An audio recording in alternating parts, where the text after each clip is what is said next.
What should have been a relatively straightforward project using this auger has just hit a whole new low.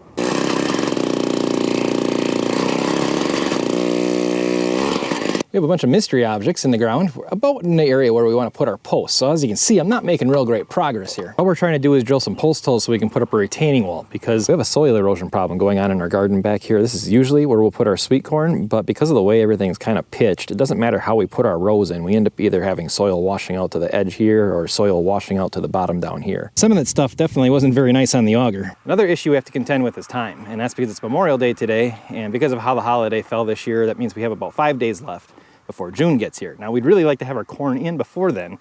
Ideally, we would have liked to have had our corn in the ground already, but because of how slow it has been to warm up, how damp things have been lately, and busy schedules, it's been hard to find time to get this project done. Now, I understand that this power head might actually be designed for an ice auger. It has a little bit higher RPMs, but that's usually never been a problem in the past. However, if we want to get this project done before June, that means we need to stop screwing around with the auger and use something with a little bit more power.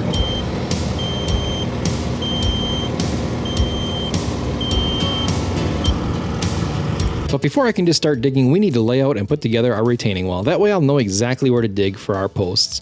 Because if you're anything like myself, now some people like to call me a pessimist. I don't know what that's all about.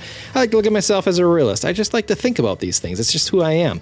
I'm thinking to myself, if we need to use the excavator for this project, it's probably going to cause more problems than the one that we're trying to overcome.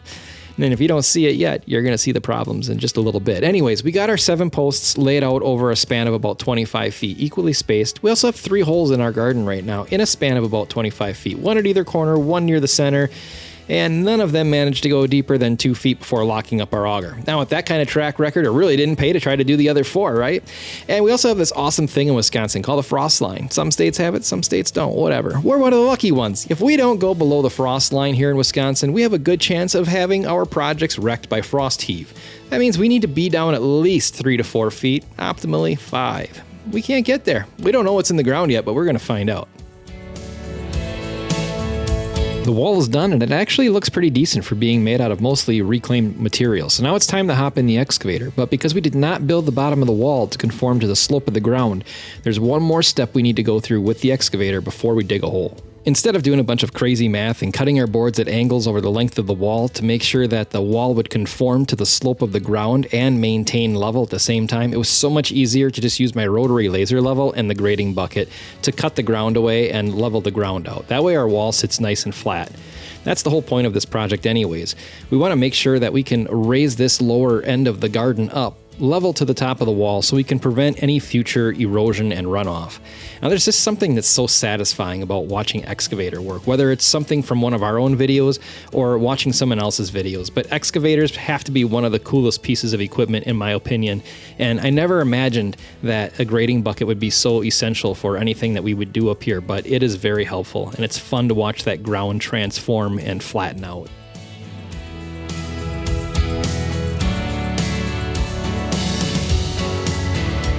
Just in case you're wondering how I scratched out the bottom of the garden as flat as I did all the way across, I've actually got a little level laying down here on the operator's platform. And just watch yourself out there, Ricky. I'm gonna put the blade down.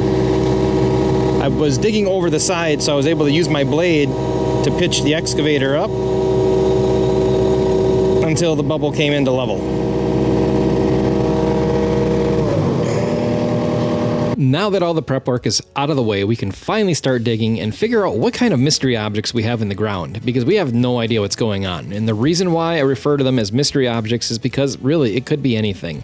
My dad has this sneaky suspicion that we are trying to dig in a part of what used to be the old barnyard where there was a chicken coop and pig stable. And when those buildings were no longer in use and started falling apart, they were just buried into the ground. However, at least for this first hole, it does not appear that we've hit any kind of remnants of the old barnyard. Instead, we've hit part of what used to be a tree that was in this area.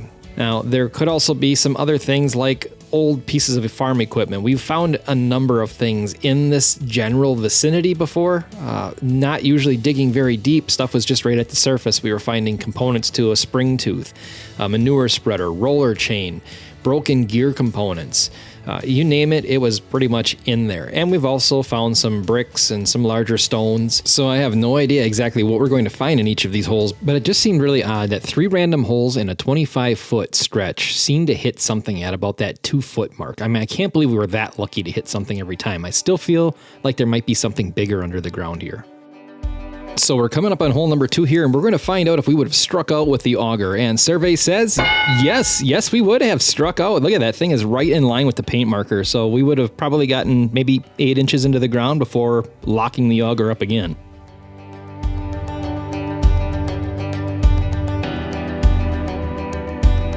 All right, so we're coming up on our 3rd hole. Let's see if we go 3 for 3. And, oh, we might be all right.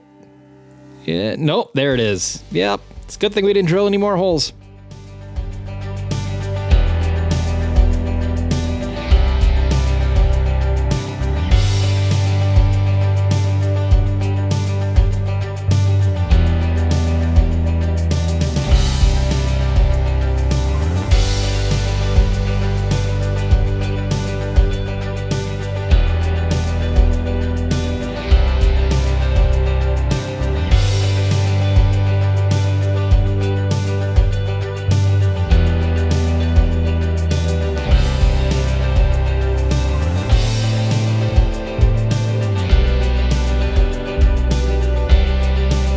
We're about 22 feet into this project and we're still running into roots, and I don't even know what we're going to find in that last hole because that one was causing complete chaos on the auger. I can't wait to see what's in this thing.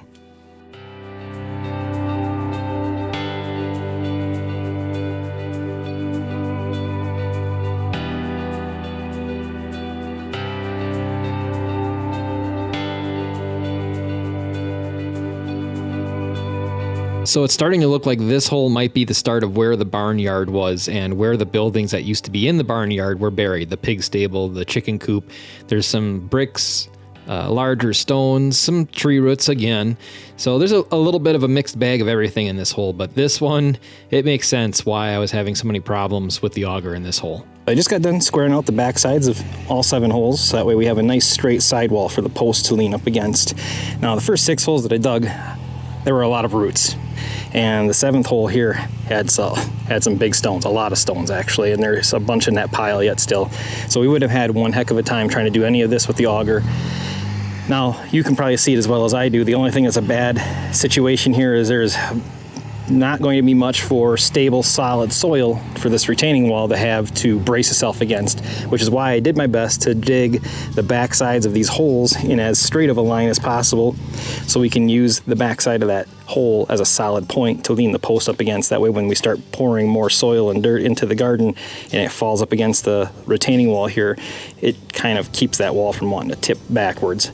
We might even have to add some additional bracing back here. It's going to take a long time for the soil to stabilize again and pack down. Moving on to the next problem that's been looming in the back of my mind is how are we going to get this retaining wall set upright and the posts guided into their holes gently without accidentally losing control, possibly dropping this thing and jamming it into the ground, because I have a feeling this thing could break. You're going to see how flimsy it is as we kind of pick it up and move it around. It'll be perfectly fine once it's in the hole, but it's pretty fragile right now. I mean, these deck boards, they've been in the sun for some 30 plus years as a patio deck, so they've seen their day. They're split, they're just kind of ratty, there's nothing great about them. And we've staggered the deck boards that the end of one deck board is sharing the 4x4 post with the adjacent deck board.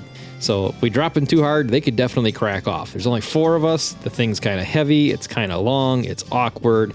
But then I thought, why don't we just use the winch on the UTV to gently guide this thing down into the holes without dropping it, potentially breaking it, or hurting somebody? Like, this seems like a much better and safer idea. It's time to start backfilling the wall, and you'll notice that it starts out looking pretty straight, but as I start pushing more and more soil into these huge excavated holes, the wall starts to twist and contort, and it probably wouldn't have happened if we could have drilled a proper post hole with the auger, but it is what it is. Over the course of the week, my dad shredded some topsoil that he had delivered to the property, and we used that to raise the bed up, and everything is nice and flat and level now, and this is going to provide a much better growing medium than that dense clay below.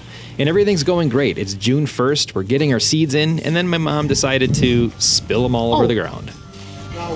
After getting all those seeds picked up and put into the ground the correct way, and finishing the rest of the garden planting, my parents spent the next couple of days adding to the south wall on the garden just to keep that soil in place and prevent any erosion. Thankfully, my dad said he was able to use the auger though, and it went through the ground like a hot knife through butter. However, this isn't the only DIY project we've done that's come with its fair share of complications. Check out this video right here to see the time-lapse construction of the greenhouse behind me.